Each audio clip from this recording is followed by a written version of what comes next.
Assalamualaikum warahmatullahi wabarakatuh. Innal hamdalillah nahmaduhu wa nasta'inuhu wa nastaghfiruh wa na'udzu billahi min shururi anfusina wa min sayyiati a'malina. Man yahdihillahu fala mudilla lahu wa man yudlil fala hadiya lahu. Asyhadu an la ilaha illallah wa la syarika lahu wa asyhadu anna Muhammadan 'abduhu wa rasuluh. Ya ayyuhalladzina amanu taqullaha haqqa tuqatih wa la tamutunna illa wa antum muslimun. Amma ba'd. Ma'asyiral muslimin, jamaah salat subuh Masjid Al-Azhar rahimani wa rahimakumullah. Segala puji bagi Allah Jalla wa'ala yang kami rahmat hidayah serta taufik darinya.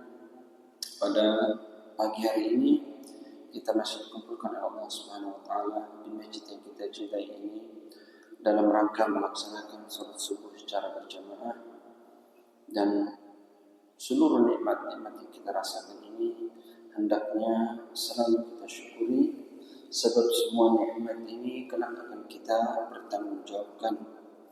Sebagaimana Allah Subhanahu wa taala firmankan, "Tsumma latus'alunna yawma idzin 'anil na'im."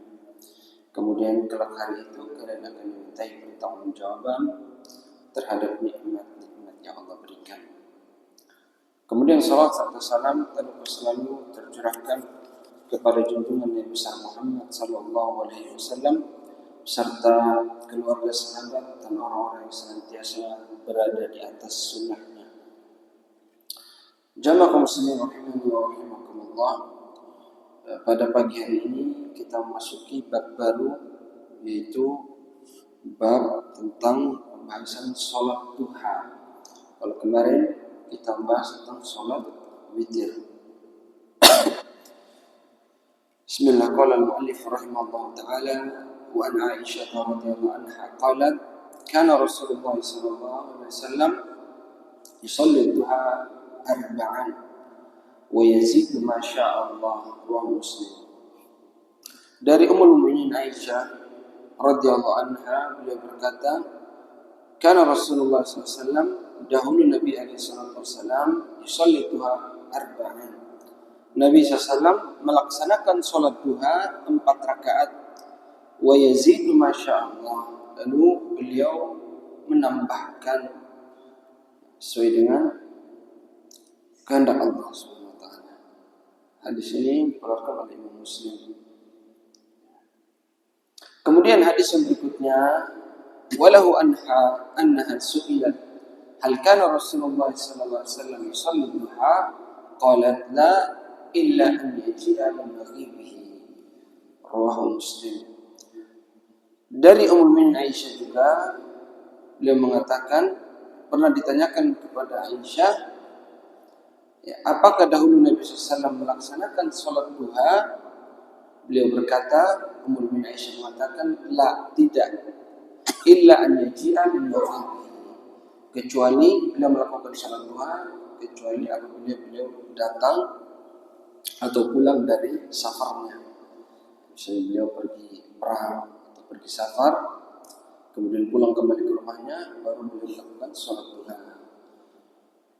Walahu anha, kemudian dari Ummul Mukminin Aisyah juga, hadis yang berikutnya, beliau mengatakan, ma ra'aitu Rasulullah sallallahu alaihi wasallam yusalli subhatat duha qattu wa inni la usabbihuha. Hadis ini dikeluarkan oleh Imam Muslim dan Imam Bukhari. Dan dari Ummul Aisyah, beliau mengatakan, aku tidak pernah melihat Rasulullah SAW melakukan sholat duha sama sekali. Namun aku benar-benar melaksanakan sholat tersebut. Itu dibahas. Kenapa di sini? Beliau mengatakan, Nabi tidak pernah melakukan, saya tidak pernah lihat, tapi saya benar-benar melakukannya. Kata Aisyah radhiyallahu anha. Wa Zaid bin Arqam, dari Zaid bin Arqam radhiyallahu anhu,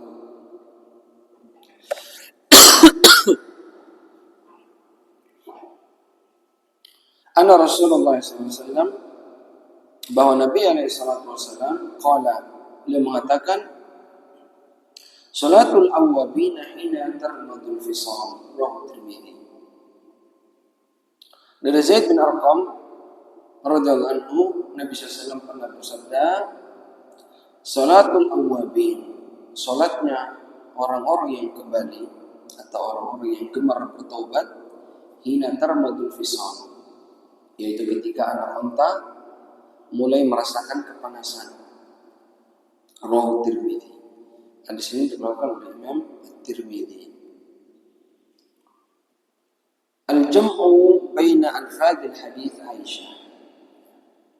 Di sini para ulama berusaha untuk mengkompromikan, ya, di antara hadis-hadis Aisyah yang zahirnya tadi itu ta'arud, ya, bertentangan antara satu dengan yang lainnya. Qala al-Hafidz Ibnu Hajar al-Asqalani Syafi'i rahimahullah fil Fathi, dalam kitabnya Fathul Bari, beliau mengatakan waqad ikhtalafa al-ulama'u fi dzalik. Para ulama telah berselisih di dalam masalah tersebut.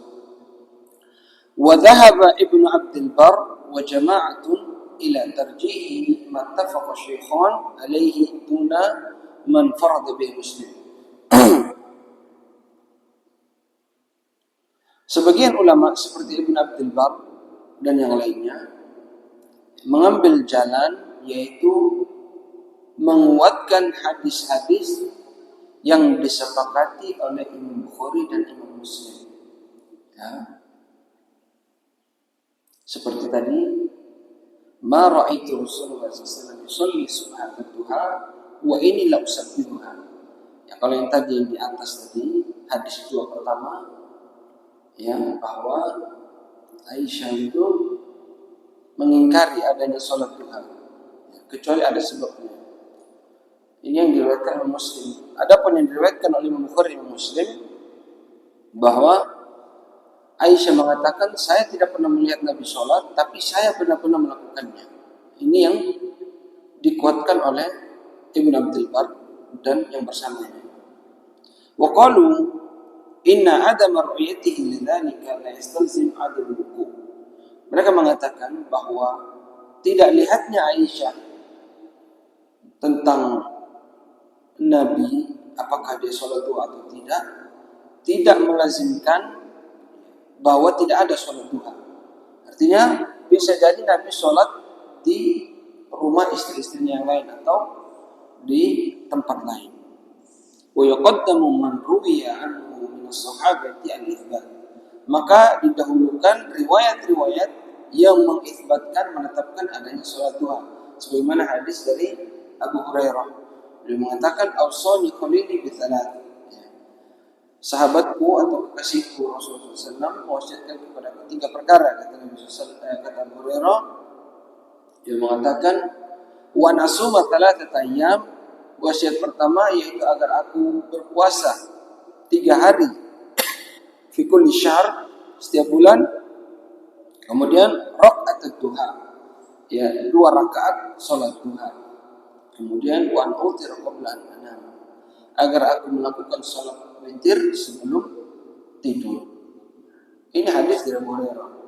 Maka kata para ulama, yang menetapkan adanya salat duha itu lebih diutamakan daripada yang menafikan. Maka di sini mereka berpendapat bahwa tidak lihatnya Ummu Aisyah bukan berarti tidak ada salat duha. Wa dhahaba akharuna ila al-jam'i bainahuma. Sebagian ulama menggabungkan antara riwayat-riwayat tadi. Wa hamal al-Baihaqi an-nafya 'ala al-mudawamah. Contohnya Imam Baihaqi, bagaimana cara beliau mengkompromikan hadis-hadis dari Aisyah yang zahirnya bertabrakan tadi, berlawanan. Kata beliau, ya, penolakan Ummul Mukminin Aisyah tadi, aku tidak pernah melihat maksudnya nafyu 'ala al-mudawamah. Yang dilarang itu, kata Ummul Mukminin Aisyah, kata Imam Baihaqi, adalah melakukan sholat duha setiap hari.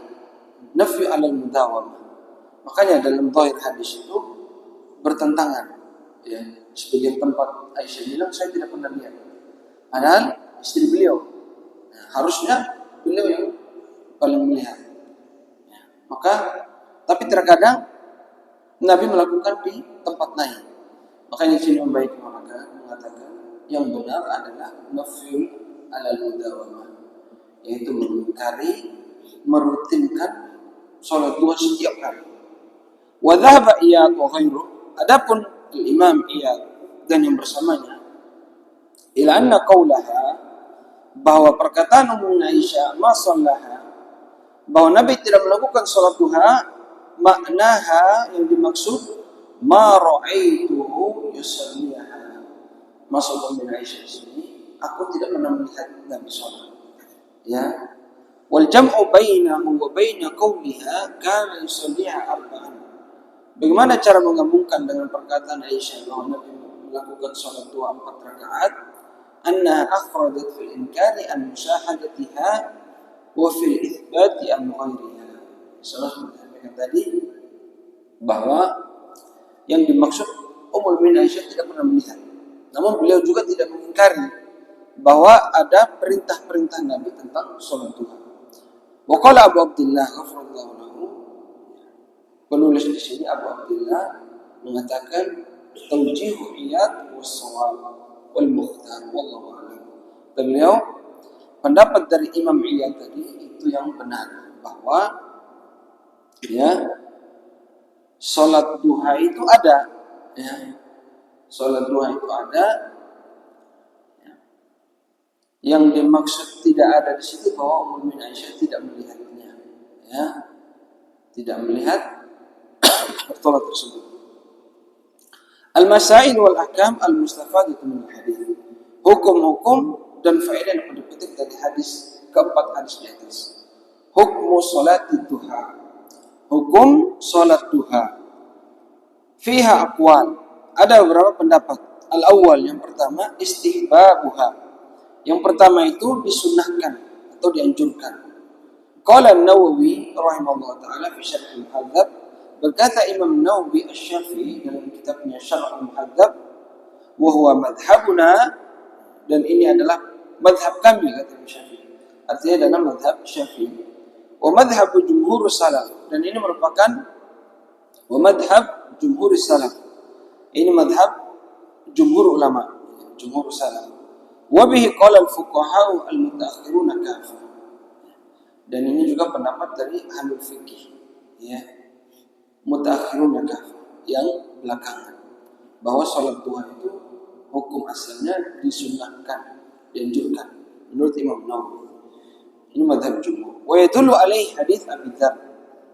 Ya, dalilnya adalah hadis dari Abu Dzar wa Buraidah. Hadis dari Buraidah binahwihi fi Musnad Ahmad, dan yang semisalnya di dalam Musnad Imam Ahmad. Anna Nabi sallallahu alaihi wasallam bahwa Nabi SAW mengatakan, ala kulli sulama min ahadikum sadaqah, di setiap persendian kalian itu harus dikeluarkan sedekah, ya, ada sedekah yang harus dikeluarkan. Fa kullu tasbihatin sadaqah, setiap tasbih di kalimat subhanallah adalah sedekah. Wa kullu tahmidatin sadaqah, dan setiap tahmid adalah sedekah, yaitu perkataan alhamdulillah. Wa kullu tahlilatin sadaqah, dan setiap tahlil adalah sedekah, yaitu perkataan la ilaha illallah, bukan sedekah. Wa kullu takbiratin sadaqah, dan setiap takbir adalah sedekah. Wa amrun bil ma'ruf bi sadaqah, wa nahyun 'anil munkar sadaqah, wa yujzi'u min dzalika rak'atani yarka'uhuma min ad-duha. Kemudian amar ma'ruf nahi munkar, mengajak kepada yang ma'ruf, mencegah dari yang munkar, juga merupakan sedekah. Dan cukup bagi seseorang untuk mencukupkan dari sedekah yang banyak tadi dengan melaksanakan 2 rakaat salat duha. Ya.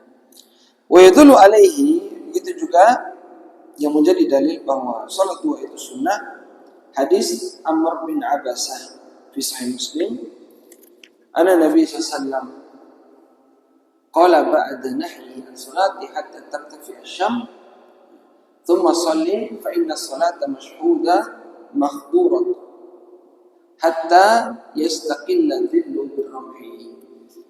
Yang menjadi dalil juga bahwa salat duha itu sunnah, itu perkataan Nabi sallallahu alaihi wasallam, lalu salatlah, yaitu ketika sudah hilang waktu terlarang. 15 menit setelah terbit matahari, telah hilang waktu terlarang, ya. Dan mengatakan lalu sholatlah, sebab sholat di waktu tersebut masyhudah, disaksikan, ya, hatta yastaqilla dhillu birrumhi, sampai bayangan itu ya sejajar dengan tombak, seperti tombak, ya. Maksudnya ini yaitu ketika sampai sebelum waktu zawal, sebelum masuk waktu makruh di siang hari, itu sekitar 15 menit sebelum masuk waktu duhur. Itu waktu terlarang juga, maksudnya gitu.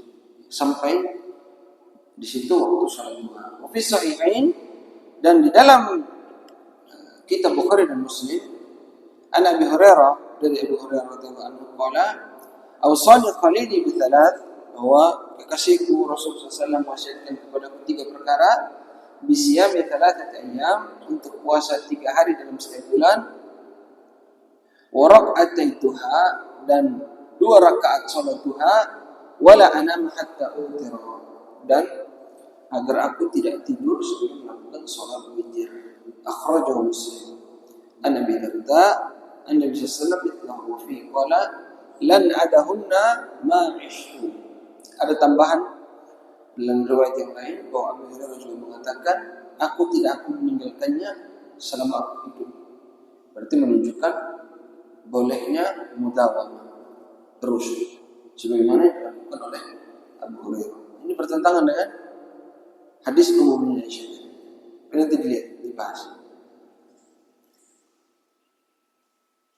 Kemudian ini menjadi dalil juga, kata para ulama di sini, kalau Rasulullah SAW, salatul awwabina hina tarmadul fisal, salatnya orang-orang yang gemar bertobat. Awwab itu artinya kembali, awwabin, orang yang kembali, maksudnya orang yang bertobat. Hina tarmadul fisal, yaitu ketika anak unta mulai kepanasan. Kapan itu? Terjadi perselisihan para ulama, sebagian mengatakan jam 8 sampai jam 9, namun pendapat yang benar yaitu sekitar setengah 10 sampai jam 11. Itu waktu panas-panas, yang mana anak unta itu merasakan kepanasan. Itu waktu paling utama melakukan sholat duha, ya. Atsani, ya, tadi pendapat yang mengatakan sunnah. Ini pendapat yang kedua. Dhahaba ba'du ahli ilmi ila annaha la tushra'u. Sebagian orang mengatakan salat duha itu tidak disyariatkan, ya, illa li sababin, kecuali ada sebab, ya. Waqtaju bi annahu lam yaf'alha illa li sababin. Dari mereka Nabi tidak melakukan kecuali ada sebabnya, ya, kecuali ada sebabnya. Wattafaqa wuquha waqtu duha. Adapun Nabi melakukan waktu duha itu karena bertepatan dengan sebab tadi. Seperti kata Indonesia, ketika beliau pulang dari safar atau perang, pulang baru beliau sholat, dan itu waktunya tepat dengan waktu duha. Makanya di sini ada pendapat tidak disyariatkan kecuali ada sebab. Ats-tsalits, pendapat yang ketiga, la yustahabbu aslan, tidak disunahkan secara asal.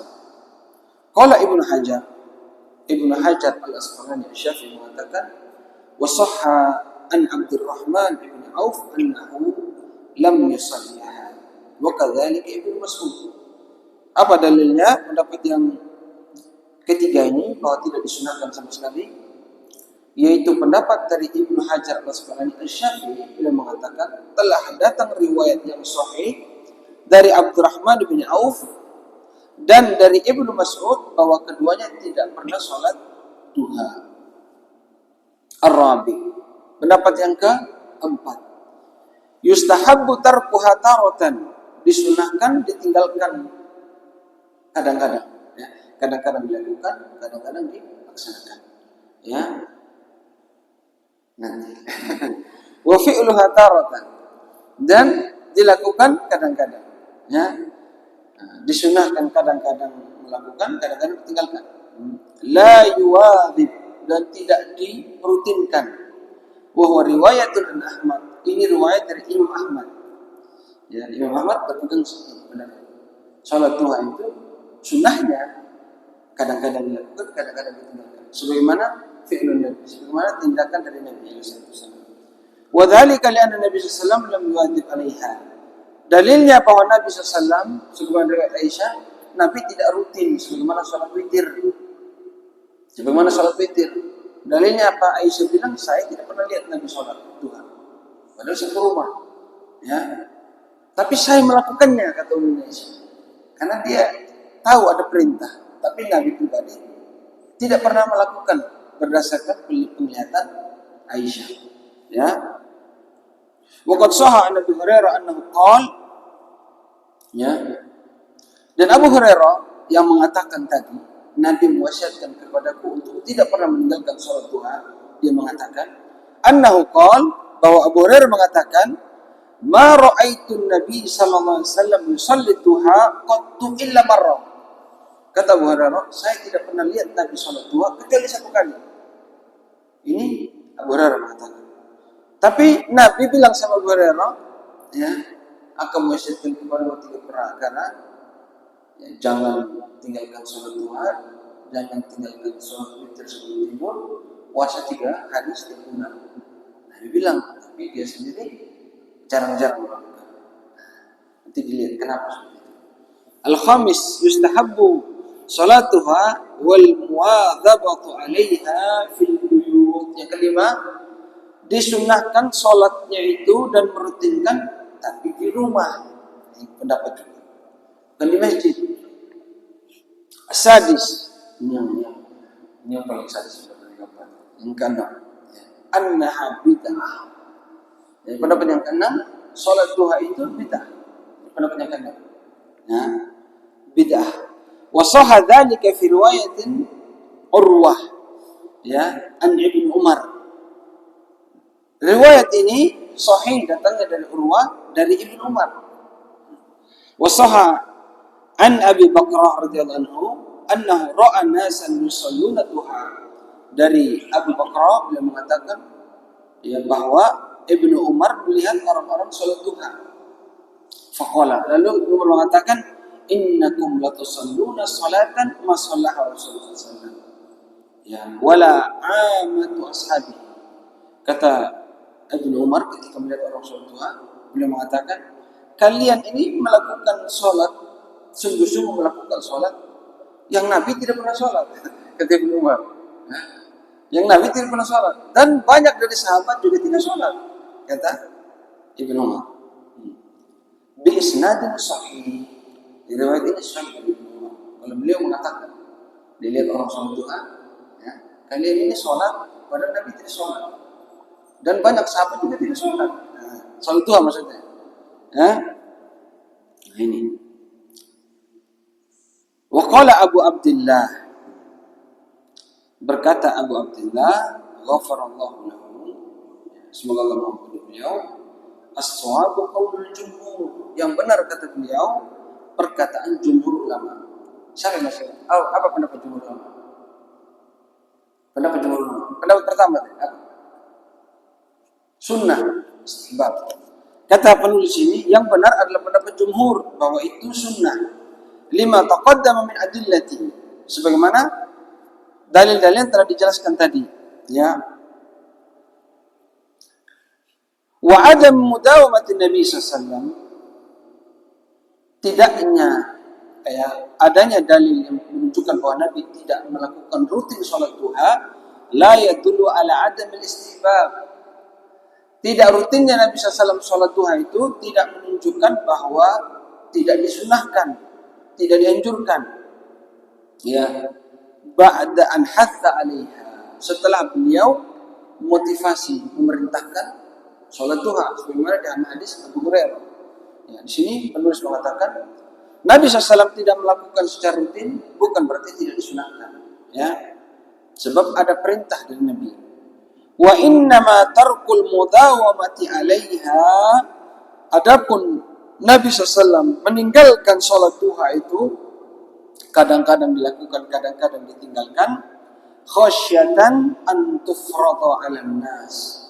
Ya, kama dzakar dzalika Aisyah radhiyallahu anha. Kata beliau, Nabi SAW tidak merutinkan sholat duha, takut kalau sholat duha itu nanti dijadikan fardu ain, dijadikan wajib, ya, dijadikan wajib. Makanya Nabi tinggalkan. Sebagaimana sholat apa? Tarawih. Kita juga tidak bilang bahwa sholat tarawih itu tidak disunahkan dilakukan tiap hari, karena Nabi tidak melakukan tiap hari, tidak seperti itu. Nabi tidak melakukan setiap hari, kenapa? Takut nanti diwajibkan, sama seperti sholat duha. Ya.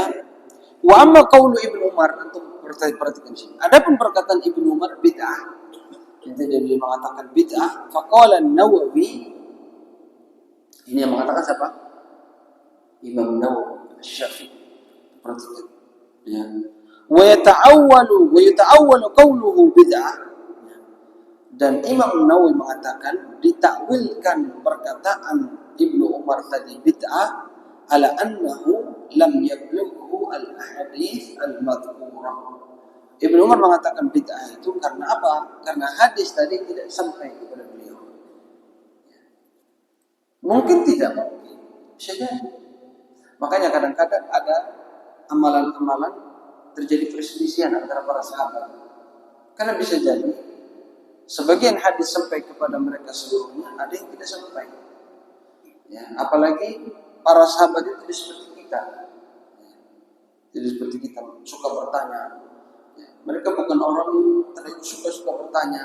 Ya, lebih banyak diamnya, menjaga lisannya. Ya, sehingga terkadang kabar itu sampai hadis, kadang tidak. Ya, termasuk hadis ini tidak sampai kepada Ibnu Umar. Makanya beliau mengatakan bid'ah. Beliau mengatakan bid'ah. Au arada anna Nabi sallallahu alaihi wasallam lam yudawim 'alaiha. Atau maksudnya bid'ah Ibnu Umar di situ Nabi sallallahu alaihi wasallam tidak merutinkan. Berarti yang dibid'ahkan oleh Ibnu Umar apa? Bukan sholatnya, tapi merutinkannya setiap hari. Itu yang dibid'ahkan oleh Ibnu Umar. Ya. Au anna al-hijara fil masajid wa nahwiha bid'ah. Atau beliau mengatakan yang dimaksud Ibnu Umar bid'ah itu mereka terus melakukan di masjid, tidak melakukan di rumah, tiap hari di masjid. Itu maksud Ibnu. Ini takwil dari Imam Nawawi. Yang pertama yang dimaksud bid'ah karena dia tidak pernah melihat, artinya bid'ah secara hakiki. Yang kedua bid'ah yang dimaksud bahwa Nabi tidak merutinkan. Yang ketiga bid'ah yang dimaksud bahwa Ibnu Umar tidak setuju mereka terus melakukan di masjid, ya, bahwa terkadang harusnya di rumah, ya, sunnahnya. Ya, wa inna ma sunnat an-nafilah fil bait, sebagaimana sunnah itu dilakukan di rumah, kata beliau. Wa qala Abu Abdullah ghafarallahu lahu qaulu Ibnu Umar radhiyallahu anhu bid'ah, ya, bahwa perkataan Ibnu Umar bid'ah menurut muallif di sini, penulis, yuhmalu ala annahu arada al-bid'ah lughawiyyah. Kata Abu Abdullah di sini, ya, Muhammad bin Hizam, bid'ah yang dimaksud oleh Ibnu Umar itu bid'ah lughawiyyah, bid'ah secara bahasa. Wa hiya anna mudawamatan nasi 'alaiha, yaitu merutinkannya manusia. Ya, manusia terus melakukan salat duha. Bila mengatakan bid'ah, itu yang dimaksud itu tadi. Bahwa merutinkan itu yang dimaksud. Fa inna dzalika mimma yathbut an Nabi sallallahu alaihi wasallam. Bahwa hal tersebut tidak pernah dilakukan oleh Nabi, yaitu merutinkan salat duha setiap hari. Ya, wa yu'ayyidu dzalika la annahu sahha annahu kama fi musannaf Abdul Razzaq annahu qala ma ahdatha an-nasu ahabba ilayya minha. Kata Ibnu Umar di sini, ya, mendukung perkataan tadi kata Muhammad, yaitu bahwa Ibnu Umar juga pernah mengatakan di dalam Musannaf Abdul Razzaq, beliau mengatakan tidak ada bid'ah, ya, yang lebih aku sukai yang dilakukan oleh manusia melainkan ini, yaitu salat duha, merutinkan salat duha, merutinkan salat duha. Ibnu Umar mengatakan bid'ah, tapi aku suka, ya. Ini yang aku suka, bid'ah yang aku suka itu ini. merutinkan sholat duha. Padahal Nabi tidak merutinkan sholat duha. Itu maksudnya. Ya. Qala Ibnu Qayyim fi Zad, Ibnu Qayyim mengatakan dalam kitabnya Zadul Ma'ad, wa qala Ibnu Umar marratan ni'matul bid'ati. Ibnu Umar mengatakan dalam riwayat sebaik-baik bid'ah, yaitu apa? Sholat duha, mendapatkan sholat duha. Ya. Nah ini. Kemudian beliau mengatakan wa qala Sya'bi sami'tu. Beliau ini murid ya Ibnu Umar. Beliau mengatakan aku mendengar Ibnu Umar mengucapkan mabtada al-muslimuna afdhala min salati duha. Tidak ada bid'ah yang lebih utama yang dilakukan oleh kaum muslimin melebihi salat duha. Nah, ini saya jelaskan sedikit. Ya, terkait masalah bid'ah. Ya. Sebagaimana Ibnu Umar mengatakan di sini bid'ah lughawiyah yang dijelaskan oleh para ulama, Imam Nawawi dan sebagainya. Kemudian juga ada juga perkataan dari Umar bin Khattab ketika melihat kaum muslimin sholat tarawih. Ketika itu kaum muslimin di zaman Rasulullah SAW, di zaman Abu Bakar, orang itu sholat tarawihnya masing-masing. Ya, Pak Sulaiman dengan kelompoknya di sana, Om Kisah dengan kelompoknya di tengah, Bapak Ummu dengan kelompoknya di sana, bisa-bisa. Tapi jamaah, tapi bisa-bisa.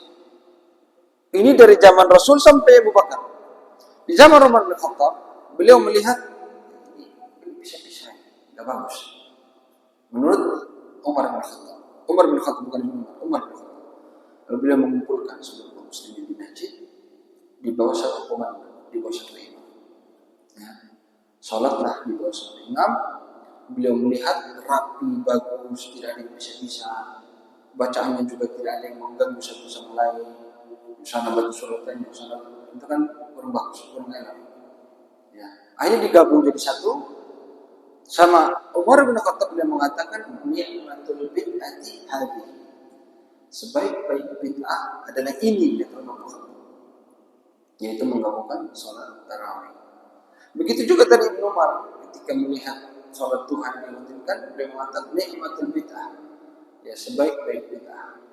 Di sini kita perlu kita bahas. Ya. Bagaimana bid'ah itu? Supaya kita tidak salah paham. Ya. Karena ada orang-orang, jangankan orang awam yang belum belajar, yang sudah belajar saja masih bingung memahami bid'ah. Ya. Ada saudara kemarin sudah belajar lama, tapi ketika dibahas tentang bid'ah tidak paham. Ya. Ketika kita bilang jangkau itu sunnah, sudah bilang, ya kalau begitu jangan tidur pakai spring bed, jangan pakai AC. Jangan pakai spring bed, jangan pakai AC. Karena Nabi tidurnya di tikar, tidak pakai AC. Padahal sudah belajar lama. Nah ini berarti banyak yang tidak paham tentang bid'ah. Bagaimana cara memahami bid'ah supaya mudah kita tahu? Oh ini bid'ah. Oh jangan sabar hati-hati. Jangan mudah-mudah bid'ah. Ya, tolak ukur bid'ah itu dijelaskan oleh Nabi SAW. Luar biasa, Nabi itu sudah jelaskan semua. Ya, semua sudah termasuk indikator-indikator untuk kita itu menilai sesuatu perkara bid'ah atau tidak. Itu dalam hadis Ummul bin Aisyah. Ya, Ummul bin Aisyah mengatakan kepada Rasulullah, "Man ahdatha fi amrina hadza ma laysa minhu fahuwa radd." Ada 3 poin supaya kita tahu apakah amalan ini bid'ah atau tidak. Apakah ini bisa dikategorikan bid'ah atau tidak? 3 ini. Nah, ini rumus yang diajarkan oleh Rasulullah SAW. Yang ajar siapa? Nabi. Ya. Diriwayatkan oleh Ummu Aisyah. Man ahdatha. Barang siapa yang mengadakan perkara-perkara baru. Oh, AC kan baru, mobil kan baru, jam tangan baru, HP baru. Sabar. Ini baru pertama, kategori pertama. Yang kedua, fi amrina hadza, di dalam urusan kami, yaitu perkara agama. Apakah AC, HP, mic? Saya lihat ada video Roma Irama di YouTube. Anda tahu itu film pertama ada potongan, tapi ini dijelaskan terus. Jadi di film itu ada orang lagi azan pakai mic, sama orang lain dimatikan. Sambil dia dimatikan, sudah bilang begini, orang merah di video. Nabi tidak pakai mic, langsung dimatikan.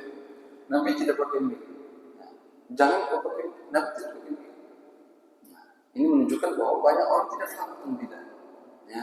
Maka indikator kedua tadi fi amrina, dalam urusan agama. Ya. Dalam urusan agama. Loh, tarawih itu agama, sholat. Duha itu sholat, tarawih itu agama, bagian agama. Terus gimana? Umar bin Khattab mengatakan bid'ah. Masuk kepada poin yang ketiga.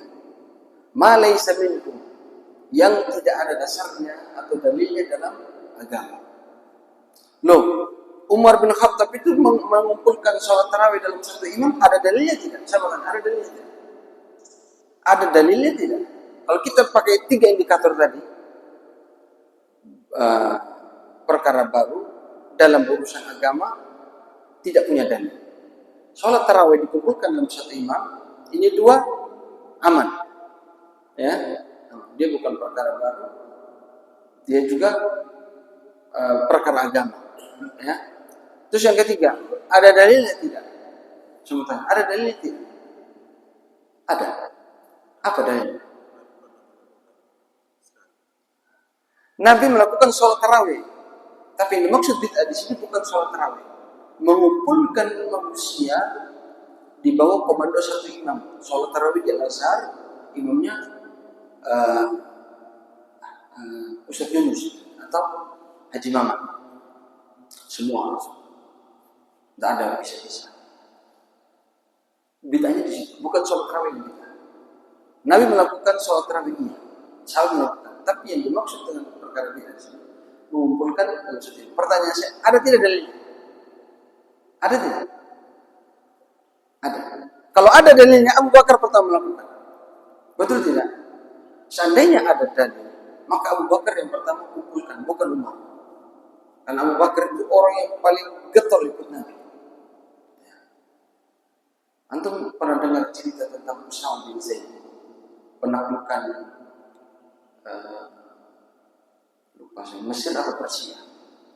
Ketika itu Nabi SAW sudah berencana mengirimkan Usama bin Zaid untuk menaklukkan kaum musyrikin. Sudah disiapkan pasukannya. Nabi wafat, tidak jadi kirim pasukan. Pasukannya belum dikirim. Nabi wafat. Kemudian pangku khilafaan pindah kepada Abu Bakar As-Siddiq. Dan ketika Nabi wafat, banyak orang-orang yang murtad. Kabilah ini murtad, keluar dari Islam. Intinya kota Madinah ketika itu kacau. Karena banyak kabilah-kabilah yang murtad, tidak terima Nabi meninggal. Ya. Sehingga banyak yang murtad. Apa yang terjadi? Abu Bakar As-Siddiq tetap mengirimkan pasukan bersama. Padahal seluruh sahabat termasuk Umar bin Khattab melarang. Jangan kau kirim pasukan bersama. Bagaimana mungkin mau menaklukkan kaum musyrikin sementara negara kita Madinah dalam keadaan kacau balau. Orang yang militer tahu. Dan mungkin Prabowo kirim pasukan buat lawan Amerika, padahal di Indonesia sendiri ada perang di mana-mana. Artinya kita harus mengkondisikan dulu negara. Tapi Abu Bakar tetap kirim. Seluruh sahabat tidak ada yang setuju dengan Abu Bakar. Supaya tahu. Kecuali Abu Bakar. Dikirimkan pasukan. Subhanallah. Ketika kuda-kuda kaum muslimin melewati kabilah-kabilah orang yang murtad tadi, takut nggak jadi murtad mereka. Ketika kuda pasukan Usama melewati kabilah-kabilah tadi, mereka nggak jadi murtad. Takut. Alasannya apa? Ini bahaya. Ini Abu Bakar ini mau pergi perang lawan Persia, lawan Abu Bakar waktu itu. Ya, berarti muslimin ini kuat. Bahaya kita kalau murtad, bisa dibunuh kita di perang. Tidak jadi murtad. Baru para sahabat tahu.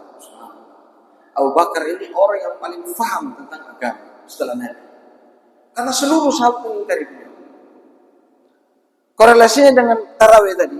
Seandainya mengumpulkan dalam satu imam, itu ada dalilnya, maka Abu Bakar yang pertama. Jawabannya Tidak. Tidak. Terus bagaimana? Ini yang harus kita pahami. Ya. Nabi SAW mengatakan, alaikum bisunnati.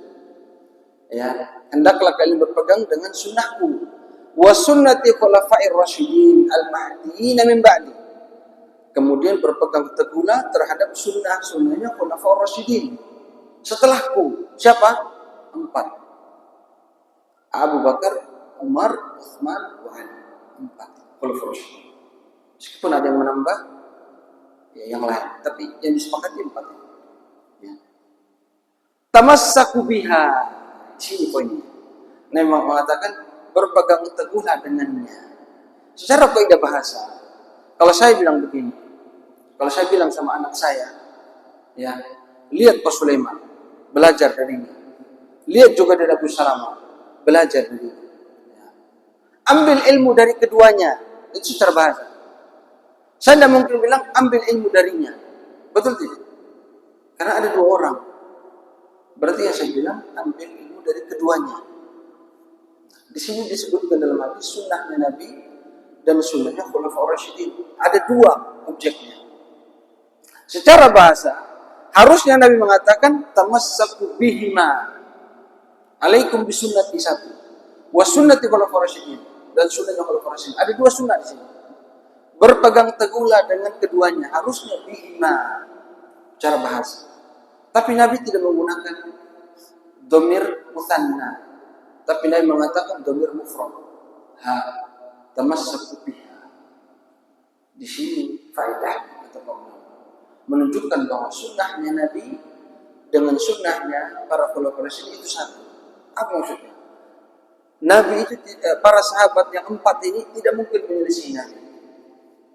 Mereka yang paling paham dengan agama. Makanya Nabi bilang sunnahnya Abu Bakar, sunnahnya Umar, sunnahnya Utsman, sunnahnya Ali. Sekalipun kita sepakat mengumpulkan ya manusia dalam satu imam pada sholat tarawih itu tidak ada dalilnya, maka kita akan sepakat bahwa ini sunnahnya Umar bin Khattab. Selesai. Dan Nabi menetapkan sunnahnya Umar bin Khattab. Itu kuncinya. Memang tidak ada dalil. Tapi ini siapa yang melakukan? Umar. Dan Nabi bilang berpegang teguh dengan sunnahnya Umar. Artinya Nabi menetapkan, kalau Umar melakukan ini, lakukan. Tidak apa-apa. Kalau Abu Bakar melakukan ini, lakukan. Tidak apa-apa. Ya, termasuk 2 azan dalam sholat Jumat. Yang pertama melakukan siapa? Utsman. Bahkan bukan cuma 2, sampai 3. Sebagian mengatakan sampai 4 kali. Tapi di beberapa tempat. Ya. Tapi ingat, dalam kaidah usul fikih, al-hukmu yaduru ma'illatihi wujudan wa adaman. Hukum itu berputar di mana dalil itu berputar, sesuai dengan kebutuhan waktu itu. Di zaman Utsman bin Affan, kaum muslimin sudah banyak yang masuk Islam. Orang banyak Muslim. Wilayah semakin luas. Belum ada pengeras suara. Kalau azan cuma 1 kali, yang dengar cuma sekitar William. Itu pun kalau tidak ribut. Kalau orang ribut di rumah, ada yang dengar. Ya. Makanya dilakukanlah beberapa kali azan. Satunya berdiri di pasar baru. Ketika dia dengar azan di Al-Azhar, dia langsung azan. Ikut azan. Supaya orang-orang di pasar baru dengar juga. Dengar di pasar baru, orang di pasar lama azan, orang di pasar baru ngintip. Oh sudah, di azan. Supaya orang di pasar baru dengar. Ya. Sehingga ini dilakukan di zaman Utsman bin Affan. Kalau kita katakan 2 azan, 3 azan, sunnahnya utama, betul. Tapi ingat, ilahnya di sana dulu belum ada pengeras suara. Belum ada pengeras suara. Sehingga dilakukan berulang supaya orang semua tahu bahwa sudah masuk waktu Jumat. Begitu. Ya. Kalau sekarang sudah tidak ada kebutuhan. Tapi seandainya ada yang melakukan juga tidak bisa kita katakan langsung, ya, oh ini tidak boleh, haram dan sebagainya. Meskipun yang paling utama, sebagaimana adanya Abu Bakar dan Umar dan Rasulullah SAW. Itu cuma 1 kali ketika itu. Ya. Ilahnya di zaman Utsman supaya apa? Supaya orang semua dengar, makanya diulang. Paham ya? Tapi kalau ada di Al-Azhar 2 kali juga jangan kita wah tidak. Karena dilakukan di zaman tersebut. Meskipun kita katakan yang paling rajih yang benar cukup sekali ada. Sebagaimana dilakukan oleh Nabi dan kedua sahabat Abu Bakar dan Umar. Ya, habis waktu. Ya. 10 menit lagi. Ya. Pak Sulaiman. 10 menit lagi. Ada yang bertanya silakan. Contoh. Ada yang bertanya? Pak Sulaiman. Saya tidak terima pertanyaan habis kajian. Ada yang bertanya? Contoh. Tentang apa? Puasa.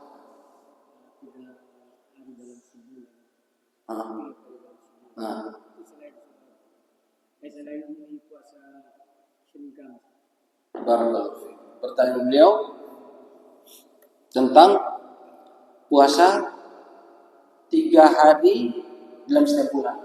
Ya. Ada sebuah hadis tentang ayyamul bid. Ya, ketika Nabi SAW mengatakan hadis Abu Dzar kalau salah. Ya Abu Dzar, idza kunta sha'iman 3 ayyam fi kulli syahr falyasum 13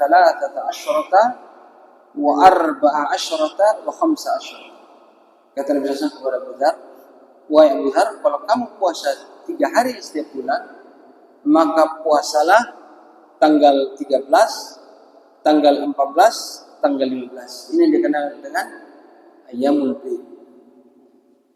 Ini yang paling afdal, paling bagus. Kalau mau menerapkan tadi.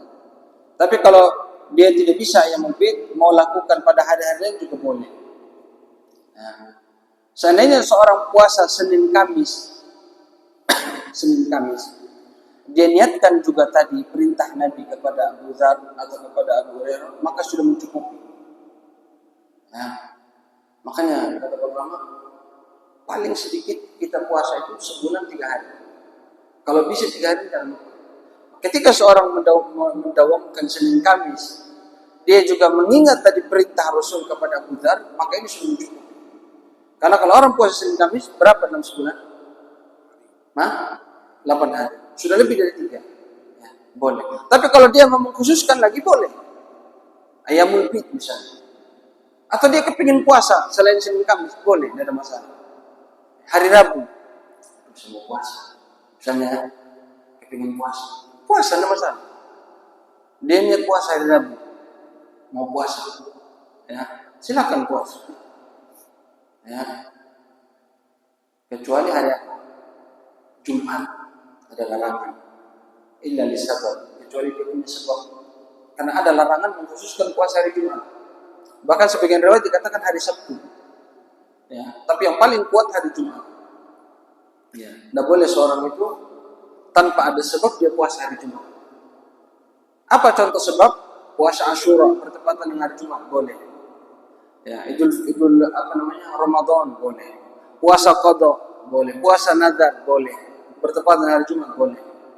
Atau orang yang puasa Daud, sehari puasa sehari buka, tiba-tiba bertepatan dengan hari Jumat, boleh dia puasa karena ada sebabnya.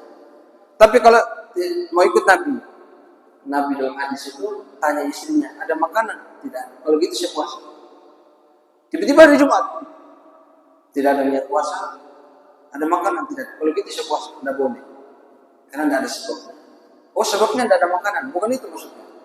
Ya, harus ada sebab. Karena ada larangan khusus mengkhususkan puasa di hari Jumat. Kecuali ada sebab. Ya. Salah satu indah kata ulama, hikmahnya Jumat itu hari raya kaum muslimin. Yang namanya hari raya itu diharamkan puasa. Sebagaimana Idul Fitri, Idul Adha, Ayyamut Tasyrik diharamkan puasa. Kecuali Ayyamut Tasyrik tadi boleh untuk beberapa sebab. Orang yang berhaji ada alasan. Tapi Idul Adha, Idul Fitri semua tidak boleh, haram. Dosa kalau orang puasa. Nah, hari Jumat juga merupakan hari raya mingguan. Makanya ada larangan. Meskipun larangannya tidak seperti larangan Idul Fitri, Idul Adha, keharamannya. Makanya masih boleh kalau ada sebab. Kalau Idul Fitri, Idul Adha, apapun sebabnya tidak boleh. Ya, kecuali mau operasi. Misalnya kan dia disuruh puasa. Kalau tidak puasa bahaya. Itu masih ada uzur. Karena ada faktor lain. Ada yang lain? Hah? Puasa Syawal bagaimana? Boleh. Ya, boleh. Bertepatan dengan Jumat boleh. Apalagi 6 hari dia niatnya berturut-turut. Tiba-tiba hari keempat, kelima Jumat boleh, tidak masalah. Ya, sudah selesai semua. Sudah insyaallah. Hah? Alhamdulillah. Ada yang bertanya lagi? Sudah. Tafadhal. Antum nama siapa? Zain. Zain.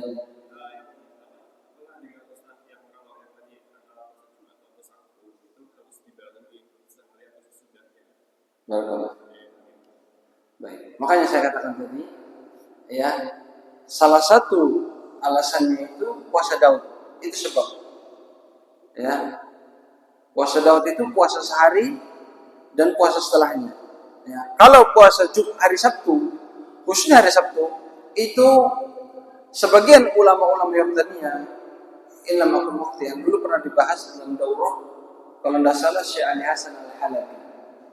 Ya, itu kalau tidak salah lupa saya, beliau melemahkan hadis, sehingga kita sepakat hari Jumat.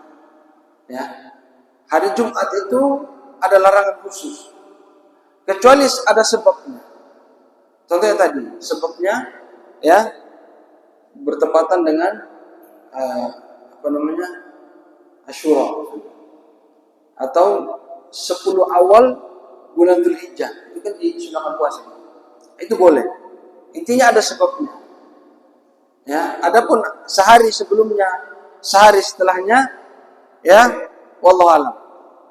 Ya, bagaimana memahami ini saya tidak berani bicara. Hanya yang saya pahami dari kitab di sini bahwa boleh apabila ada sebabnya. Ada sebab. Tapi kalau tidak ada sebab, tiba-tiba hari Jumat mau puasa, nggak boleh. Ya. Sebab contohnya tadi puasa nazar. Ya, dia nazar misalnya, saya nazar kepada Allah kalau lulus ujian mau puasa sebulan penuh. Maka sebulan penuh ini, apalagi kalau dia ikat, misalnya dia bilang berturut-turut misalnya, maka harus dia puasa berturut-turut. Hari Jumat pun harus dia puasa, karena nazar hukumnya wajib, fardhu ain, puasa nazar. Kemudian Ramadan bertepatan dengan Jumat, maka boleh. Ya. Kemudian puasa qadha, yang qadha Ramadan bertepatan dengan hari Jumat, boleh. Ya. Boleh. Wallahu ta'ala. Adapun tidak ada sebab terus dia puasa hari Jumat, maka ini dihindari, ada larangan. Ya. Ada lagi? Iya. Bagus.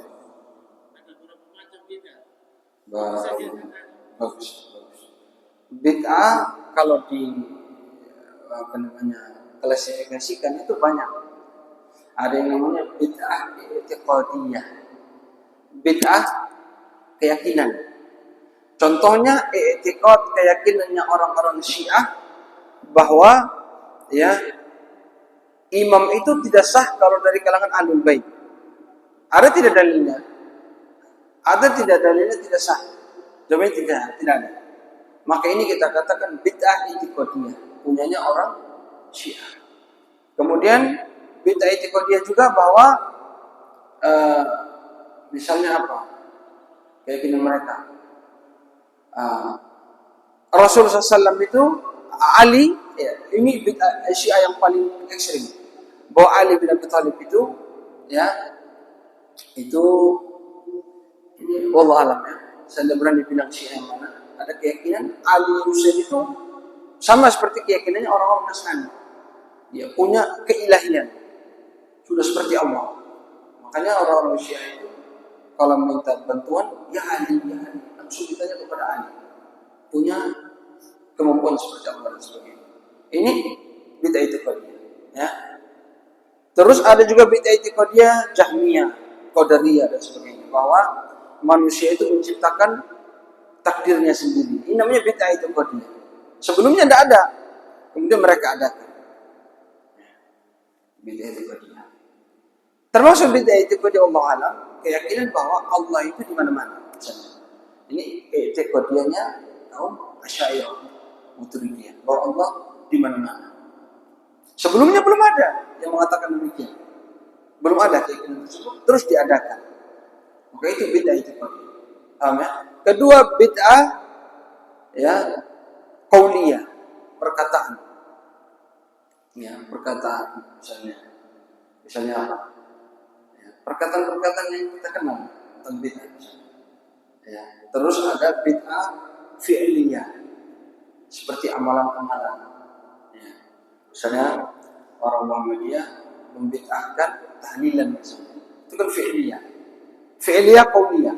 Itu bid'ah. Ya. Saya tahu maksudnya maunya kemana. Nah, itulah. Maunya kemana? Bagaimana dengan pembagian bid'ah yang disampaikan oleh sebagian saudara-saudara kita? Bahwa bid'ah itu ada bid'ah hasanah, bid'ah dhalalah, dan sebagainya. Maka wallahu alam, sebagaimana Nabi sallallahu alaihi wasallam, kullu bid'atin dhalalah wa kullu dhalalatin finnar. Setiap bid'ah itu sesat dan setiap kesesatan itu tempat neraka.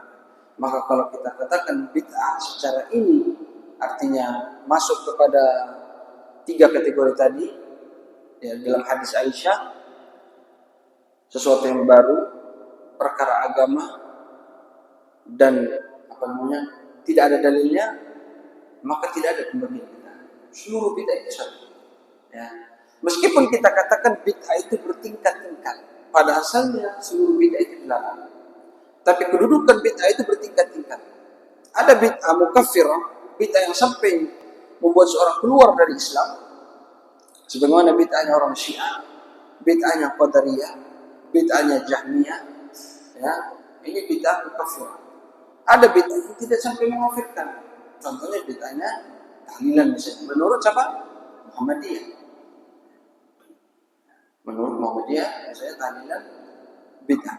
Tapi bid'ah ini derajatnya jika dibandingkan dengan bid'ah yang dilakukan oleh orang Syiah, orang Qadariyah, itu tidak sampai mengkafirkan. Hanya ada bertingkat-tingkat. Ya. Bahkan ada bid'ah yang derajatnya di bawah ini lagi. Sebagian ulama masukkan contohnya zikir dengan tasbih misalnya. Sebagian ulama masukkan bid'ah. Walaupun bid'ah di sini tidak sampai seperti bid'ah tahlilan. Dan dia masuk kepada sarana prasarana. Oleh karena sebagian ulama perinci kapan tasbih itu jadi bid'ah, kapan tidak. Contohnya Syekh Shalih Fauzan, beliau memperinci kalau orang tua tidak bisa hitung, sudah sulit hitung bilangan, apalagi ada zikir-zikir yang punya bilangan tertentu. Ya, contohnya zikir pagi, itu kan ada yang 100. Ya, kalau orang tua antum suruh hitung begini, kadang-kadang dia lupa. Maka menurut Syekh Shalih Fauzan tidak apa dia pakai tasbih, supaya hitungannya tepat 100. Tapi kalau anak muda yang masih kuat ingatannya, tidak dianjurkan pakai tasbih. Sebagian ada yang perinci, walaupun sebagian ada yang mengatakan bid'ah, tapi bedanya derajatnya tidak sampai seperti yang tadi disebutkan. Hanya ada darokat dalam bahasa Arab. Kalau sunnah itu darajat, kalau bid'ah itu darokat. Ada yang paling rendah, ada yang di tengah, terus yang paling rendah itu yang terkait dengan etika, keyakinan. Sementara yang paling ringan, yang kaitannya sekedar sarana prasarana, tapi ada hubungannya dengan ibadah. Contohnya tasbih. Kurang lebih seperti itu ya, mafhumnya. Ya. Ada yang bertanya? Pisah. Oh, sudah. Ya. Jadi kesimpulannya, sholat syuruk itu tidak apa-apa untuk melakukan.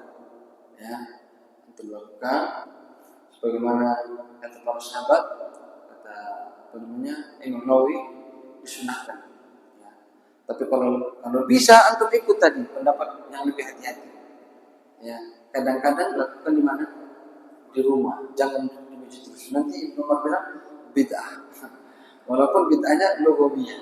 Nah, kita tutup dengan doa kafaratul majlis. Subhanakallahumma wa bihamdika asyhadu an la ilaha illa anta astaghfiruka wa atubu ilaik. Assalamualaikum warahmatullahi wabarakatuh.